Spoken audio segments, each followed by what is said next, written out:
Hello boys and girls, it's day 13 of lockdown in South Africa.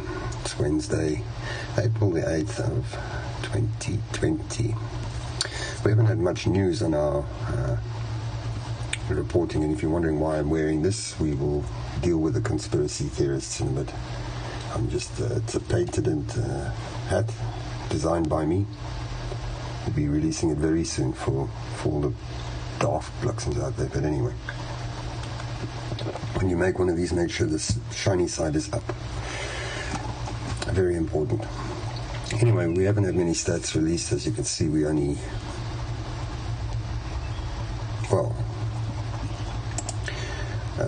we have 1,749 cases actually since yesterday. Our growth, you don't see the growth. The growth is, let's see if I can delete this one. Delete, no. Select all. Delete. Okay, let's see if we can make a new copy for you. I didn't actually copy that through. So, play with me today, Windows. No, that's not what I wanted. Function Alt, print screen. There you go. So we have 1,749 infections, up from yesterday's 1,686. We had one more death. That gives us a growth rate of 3.74. We don't know how many tests were conducted. Remember, we are 24 hours behind. They haven't released that. And our infection rate, why didn't I copy that over? I'm not going to do that again. Because I don't know how many tests were conducted. Population still stays at 60 million. We don't know how many percent of the population we've tested because we don't have the test rate. Our mortality rate is up to 0.74%. Our rand is sitting currently at 18.32, so that's 12.83% down since this thing started. Anyway, there's not much in the news, but what I want to come to is this idiot in the Cape, this moron over here.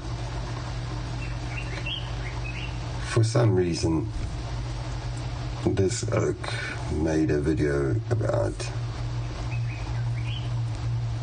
contaminated COVID-19 test kits and a load of snot and all sorts of other things. Anyway, here's his claim.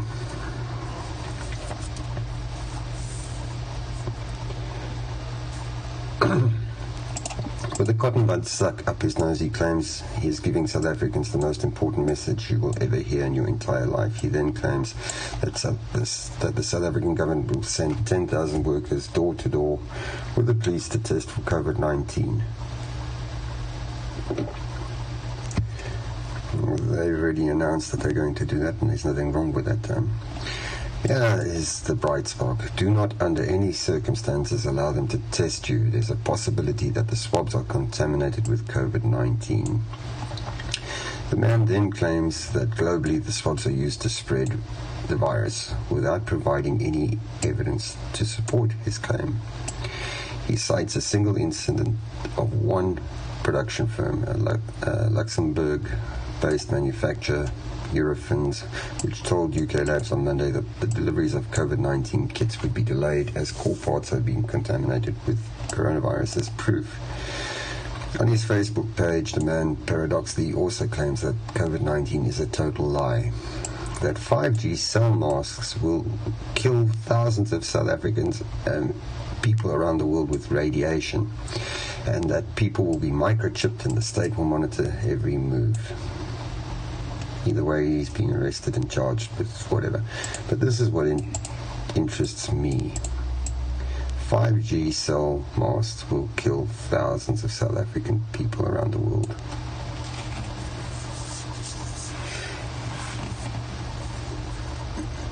Now, to put this in perspective, for those of you that are old enough, you might remember 1G, 2G, 3G. We still have it around in South Africa, 4G.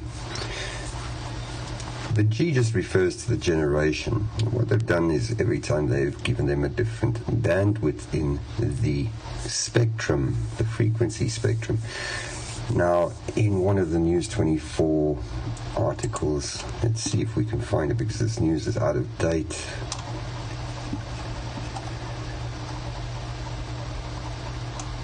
It might have been in yesterday's report, but basically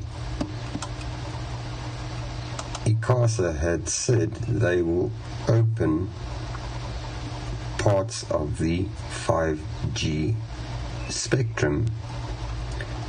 Let's see if we can find it. If we search here for ICASA. Anyway, they would open parts of the 5. Here we go. And then we can go back. It says 5G spectrum is now wide open to help fight COVID-19, but only till November. So the 5th generation spectrum band, they are going to open only until November.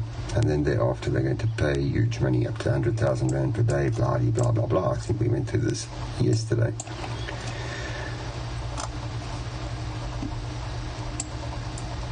Okay, the spectrum ICASA is making making available temporarily includes the 116 megahertz to the 3,500 megahertz range. No, temporarily includes 116 megahertz in the 3.5 gig range. Okay, so somewhere in that 3.5 gig, if I understand what these oaks are trying to say. In that 3.5 gigahertz range, somewhere in there, they're going to give you 116 megahertz leeway for your provider, whatever. In other words, Vodacom, MTN, Cell C, whoever. But we need to do a bit of maths here, because if you think of it, at home, you have your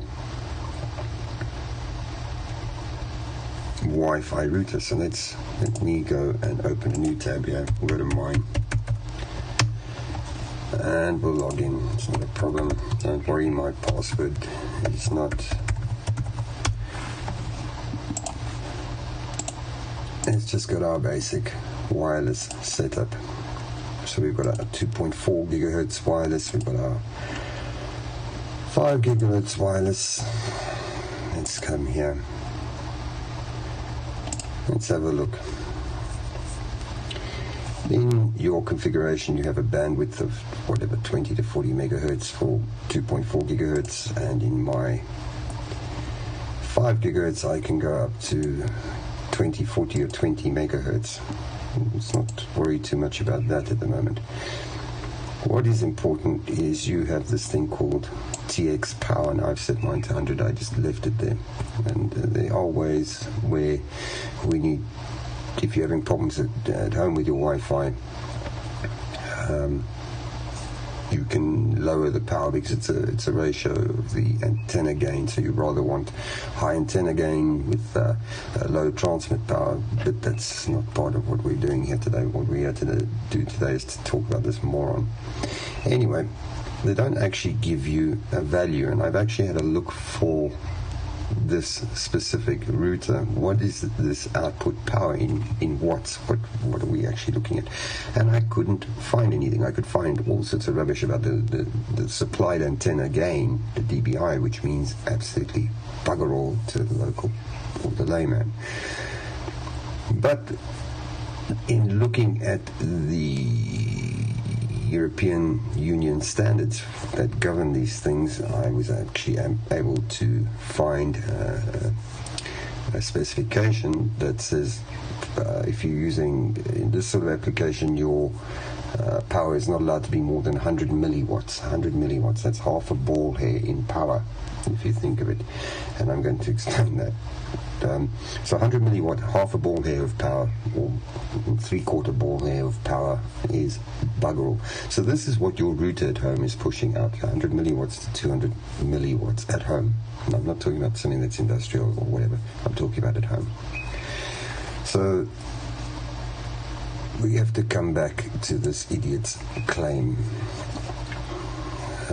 Let's just move that one over. So 5G cell masts will kill thousands of South African people around the world with radiation. So I want to do a little bit of maths. I wonder if I can just put a new... Yeah, save that one, it's fine. Okay, so we're going to use paint.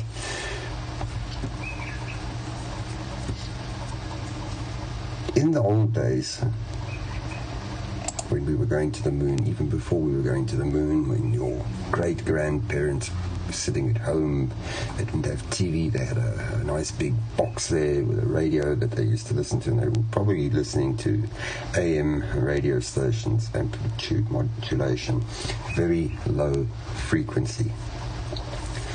So we have to do, I'm going to try and do this in paint. We have to know a few things. We have to know a thing called the wavelength, or lambda. And you might remember this from somewhere. And lambda is equal to c, the constant of the speed of light, which I'm just going to put in brackets, is 299,792,458 meters per second. That is the speed of light. And that whole thing is divided by the frequency that you're looking for.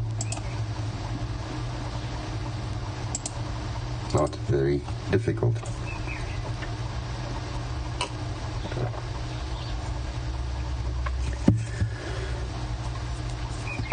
So why did they have shortwave or long wave or all those things in the good old days? So if you remember when they were going to the moon, and you've listened to those podcasts or the videos or whatever, the TV shots, and you would hear there's a hell of a delay in between the transmissions, and that's obviously got to do with the frequency. So the wavelength, in other words, this lambda that we're talking about is very long. Like, I'm just going to draw it as a sinus, but don't worry. So that wavelength, like that, not very good at this, but anyway, let's put the wavelength that we're talking about is actually this area, or from that point to that point. Okay, that gives you your wavelength. Now this could be very long, and I'm going to do a little calculation for you. Let's say your frequency that you were listening to,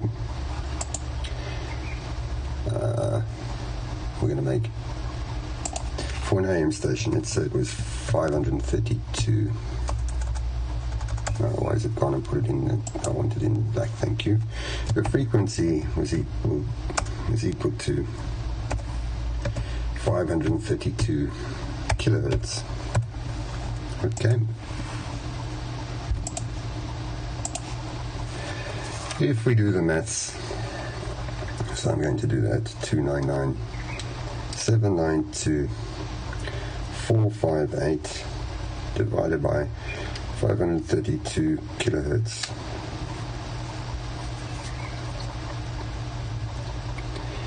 That would give you a wavelength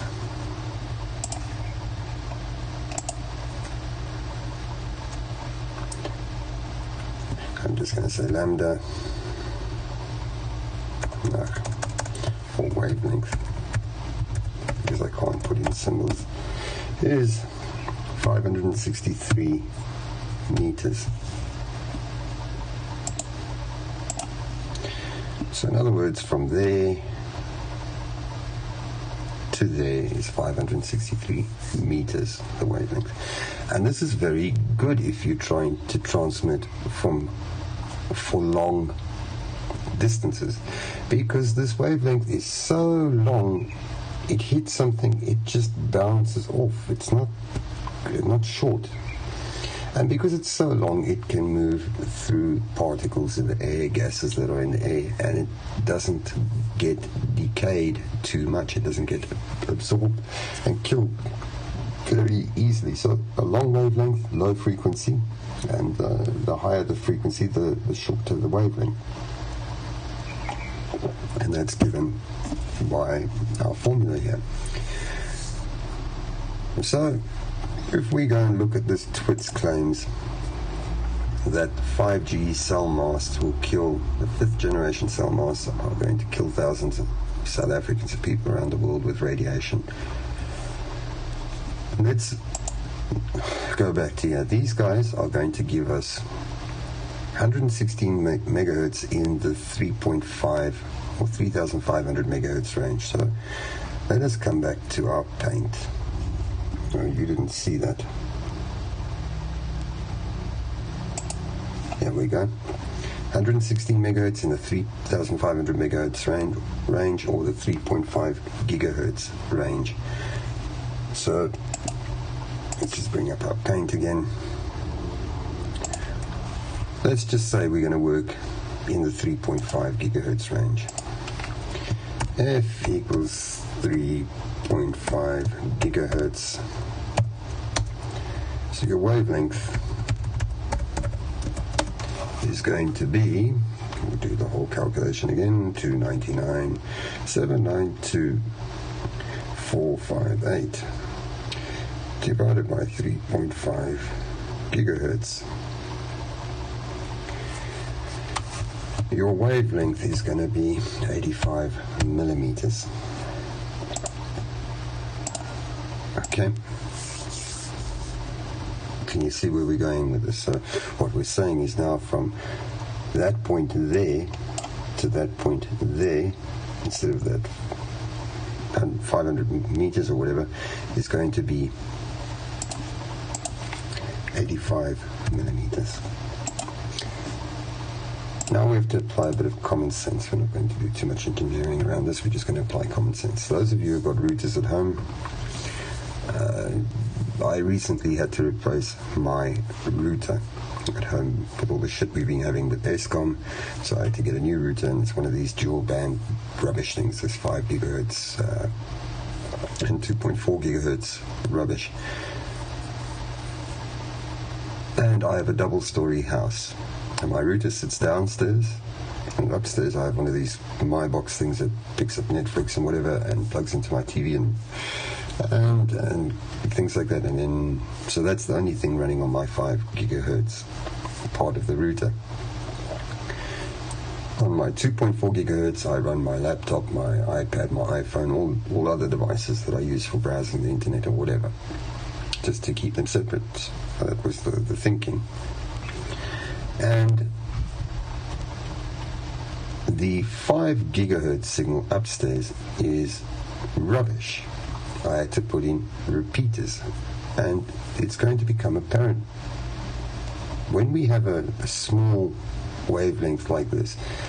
So what happens is the wavelength is so small, it hits something, it bounces, and it goes that way, and it's deflected. It can't really penetrate as deeply as what the longer wavelength can.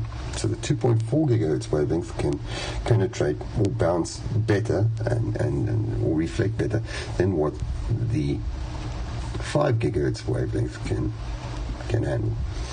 The other problem is, because it's such a high frequency, things in the air, I'm taking it to the extreme, gases in the air, your nitrogens, your argons, and all the makeup of the different components in your air and pollution, whatever, absorb that wavelength. So it kills it, it attenuates it, it dampens it. So the time it gets where it's supposed to be going, it's very, very weak. Makes sense? Simple?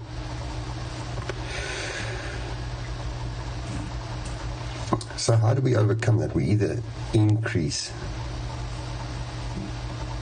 the signal strength, and the way to do that is to lower your amplifier section, your transmitter power, and put a bigger antenna in. But then you are also limited to what the eCaster will tell you how much power you can transmit. You can't just go out transmitting watts and watts and watts of power. Or you have to put in boosters, repeaters. So to come back to this idiot, this 85 millimeter wavelength that we've worked out, what we can see from that is the higher the frequency, the higher the frequency we go up, the shorter the wavelength, so the shorter distance we can transmit. Remember, they're also governed by how much power they can put out. So, and this power decays very, very quickly. It decays at a factor of a square root. So it attenuates very, very quickly. So here, at this point where I'm transmitting to there, it's lost so much power. So this twits reasoning that these things are going to let's just bring that down, that they're going to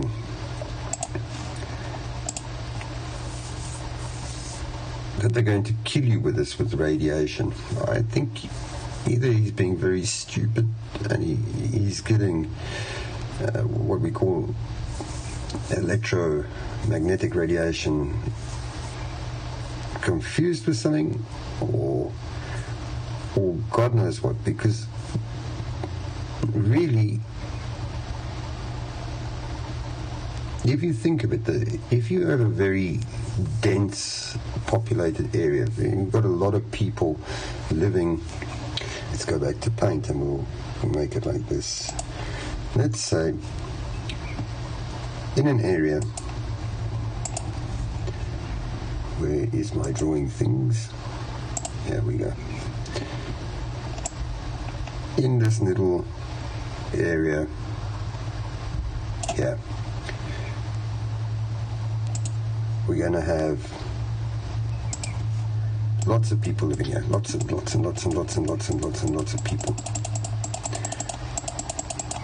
and it's a small area, put it like that. It's a small radius and or small diameter of people, small area of people. Then the higher frequency is actually a good idea, because we can transfer a lot of data, because part of this thing is your bandwidth. And what is your bandwidth? Is really that. So the higher the frequency that I'm going, 3.5 gigahertz, the more bandwidth I have, the more data I'm actually transferring. The longer the wavelength, the less bandwidth I actually have for data. So if I have a higher bandwidth of data, I can transfer a lot of data to all these people and I can service them, but I can only do it in a small area, because the power drop off, if my let's make our mast here, there in the middle, that wasn't a good color. There we go, there's our mast. By the time it gets to that point there, the signal is so weak. Now, for those of you that live in South Africa, I presume worldwide, it doesn't matter, and you've driven on the open road and you drive past the MTN, Mars, Cell C, Vodacom, whatever, you would notice that they are usually quite tall, and the transmitter is right at the top of the fucking thing, and they're fenced off. They're cordoned off. It's a secure area, you can't get into it. So for this twit to claim that we're going to die of radiation, whatever, you would probably have to climb over the fence into this transmitter tower and go stick your head up at the transmitter and live there for a couple of weeks, and then maybe you might have an issue.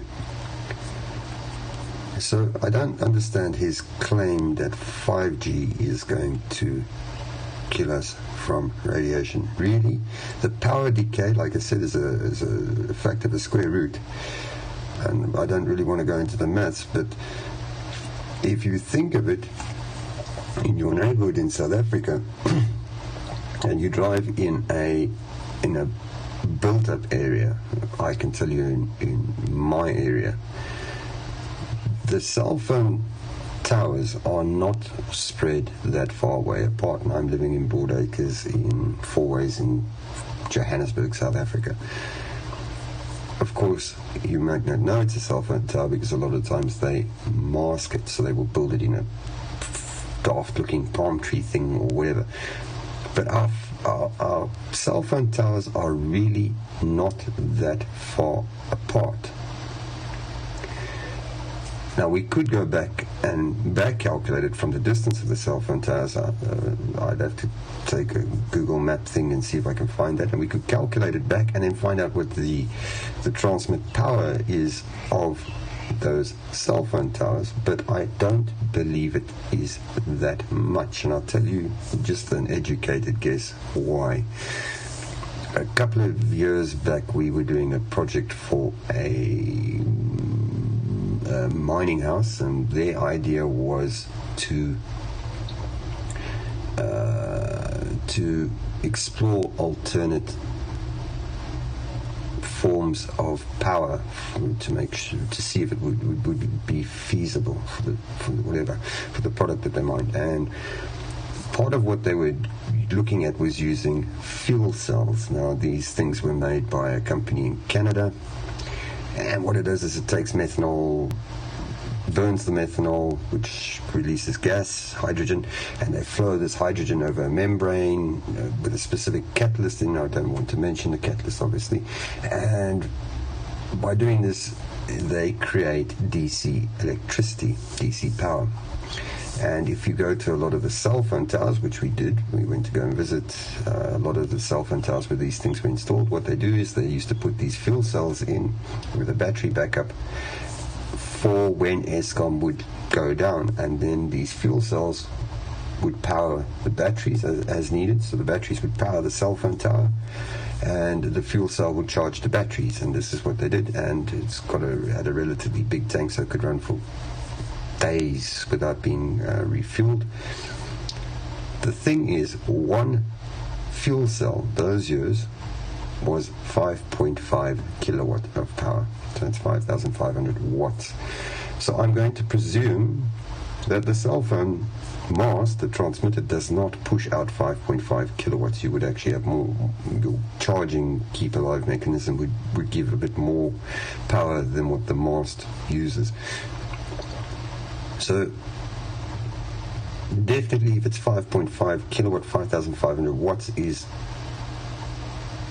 in the greatest scheme of things not that much. And if you think of the decay, because let's try and draw a slope here for you. So your decay from, if here's our cell phone tower, we'll draw a little mast here. So here's our power output. From there, as the distance increases, it does that. I can't draw very well in this thing, but I'm trying. So that's your distance. As your distance goes bigger, and this is going to be your, let me draw over that. That is going to be your transmit power. Okay? So we can say TX power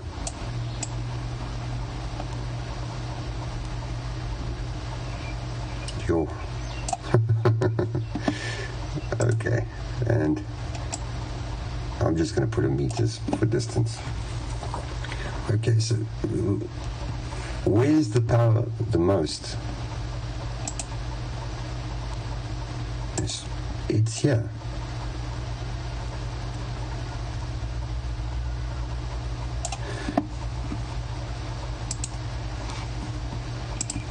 So I think our friend clearly has been reading one too many daft journals or something. Always lost the plot, or he's completely insane.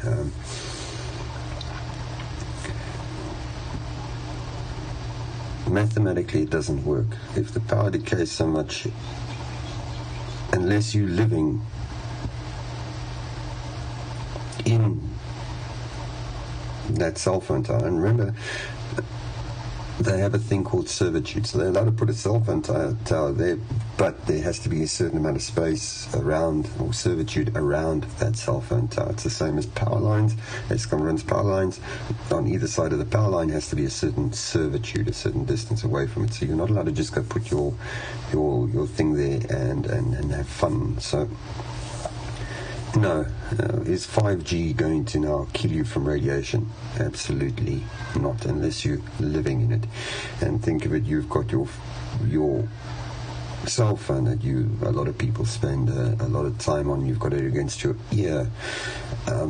Really, the amount of power that your receiver end on your cell phone is picking up from the air. Remember, you're getting this out of the ether, is so small. It's not funny.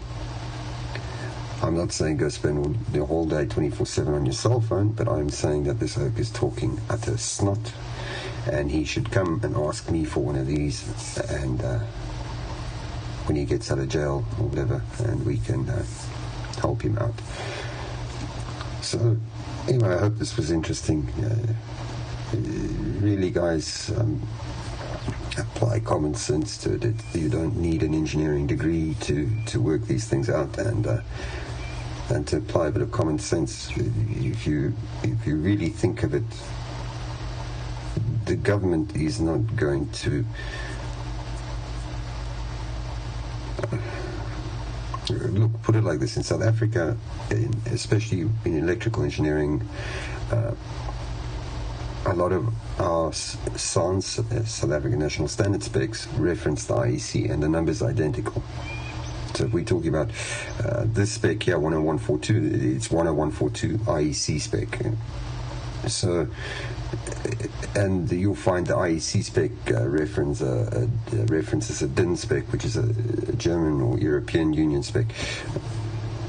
So they all worldwide reference each other, and they all say the same fucking thing. So do you think a government is going to just release this on people without testing it? No. 5G has been running in the States. I believe a few of their carriers run on it for quite a while now, and we've had no problem with it. Again, you've got to think of the transmit power and where they're using it. Like I say, the higher the frequency, the shorter the wavelength, and the shorter the wavelength, the shorter the distance you can the shorter, without any interference, the shorter the distance you can go. So your power decays very quickly. So for the higher the frequency bandwidth that they want to use, it's good for a short, densely packed area, because then a lot of people can get the high bandwidth and the signal. But if it's a massive distance, no, it's not particularly great for that. There are ways to get around it, but yeah. Anyway, like I said, unfortunately, we didn't have any news really for today, any specs or any stats from these guys. I just wanted to have a good chat about this, because I think some people are utterly daft. I'm going to link it to another video at the end of this to a guy in Australia, Dave, also electronic engineer, and he's basically taking the piss about this 5G thing and how people are jumping on the bandwagon and saying this and that, and then you find out that they've written all these papers on it, but it's actually for the Vegetable Society of God knows what, or it's the vegetarian bunch of llamas or whatever, and they are trying to put credibility to this. I just think it's out of paranoia. Governments wouldn't allow you to do this if it was completely dangerous. There's a lot of testing and things you have to pass before you can implement anything like this. Anyway, guys, what can I say? It's South Africa. We have the same rubbish day in, day out. Guys still don't want to stay on lockdown. Politicians fighting each other. Some stupid bunch of politicians got bussed on social media because they're telling us all to stay home. So what do? They have lunch together at the Oaks private residence because we're not allowed to visit each other. No, not this bunch. They all go have lunch together, posting selfies to social media about how they're having lunch and having a couple of drinks. I mean, come on, lead from the top, lead by example. Anyway, I hope you enjoyed this. I hope you had fun. If you want me to do the maths and we can calculate the drop-off and whatever, it's not a problem. Let me know in the comments down below. I'll link Dave's video in. Otherwise, take care. Stay at home. Stay safe. We'll catch you next time.